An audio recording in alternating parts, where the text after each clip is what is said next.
Hey, this is a part of a series I'm making on a conlang. If you haven't seen the phonetics video, you might not understand this one very much. Anyway, so this one's about verbs. In Mroti, verbs generally hold most of the grammar of a sentence. They can get stacked with heaps of suffixes and end up super long. Let's talk about a few of those. First, we need a stem to use. I'm going to use khamla, which means to have. The first suffix that gets tacked onto a stem is person. No suffix can come before person, and any verb that's acting as the verb of a sentence must have person. Like many Earth languages, there are 3 different persons. People? Anyway, those are first, second, and third. First person takes the suffix ol, second takes el, and third takes al.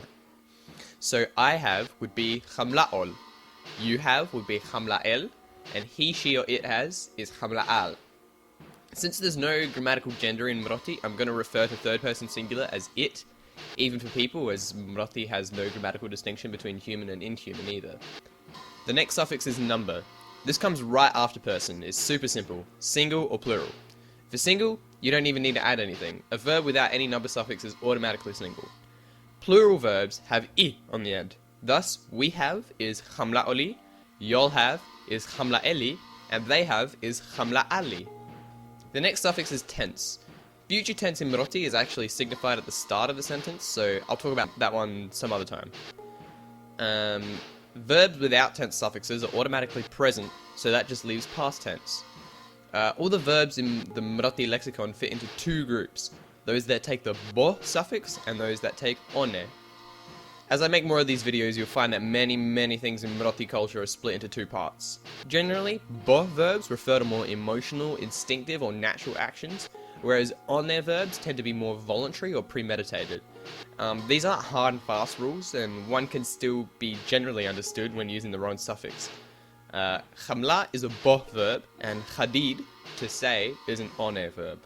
Thus, I had is khamla olbo, y'all had is khamla elibo, it said is khadidalone, and we said is khadidolione. These past tense verbs can also be rendered as past perfect by instead adding bocha. So you have had would be khamla el bocha, and they have had is khadid al bocha. So far the suffixes I've mentioned have all been related to person and tense. These suffixes have a strict order, that being person, number, tense, and appear close to the stem. The suffixes I'll discuss from this point onwards can appear in any order after person and tense. However, the suffix at the very end of the verb tends to be the point being focused on by the speaker. The interrogative case marks a verb as a question, and is indicated by the suffix oi. To make the examples make sense, I'll have to introduce you to a new word, more. This means it when it's used as the object of a sentence. Thus, the question, do you have it, would be mor khamla eloi. Did they say it would be mor hadid al-lone oi, and have I said it is mor hadid al-bocha oi. Mroti verbs can be negated by adding tar. This is often at the very end of the verb, but it doesn't have to be. So we don't have it is mor khamla olitar. You didn't have it is mor khamla el botar, and it hasn't said it is mor hadid al-bochatar. The subjunctive suffix hat is used in Mroti to indicate a hypothetical situation, somewhat analogous to the English word if. Thus, if I have it is mor khamla al-hat, but I would have it is also mor khamla al-hat. The interpretation is sort of left up to context. You would have said it is thus mor hadid al-bochahat. Verb stems can also be turned into nouns by adding o to the verb stem without person or tense. So that which has, or to have, would be khamla o. The object form of this, that which is had, or to be had, would be khamla or. These can also be negated, so that which does not have, or to not have, is khamla onne, and that which is not had, or to not have, would be khamla ori. These can also be rendered in the past perfect by adding cha. Thus, that which has had is khamla ocha.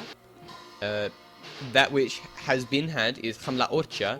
That which has not had is khamla onecha. And that which has not been had is khamla oricha. As you can see, heaps of various and complex concepts can be expressed by simply adding suffixes to the end of verbs. I'll be back in the next video to talk about pronouns, so then we can start making more complex sentences.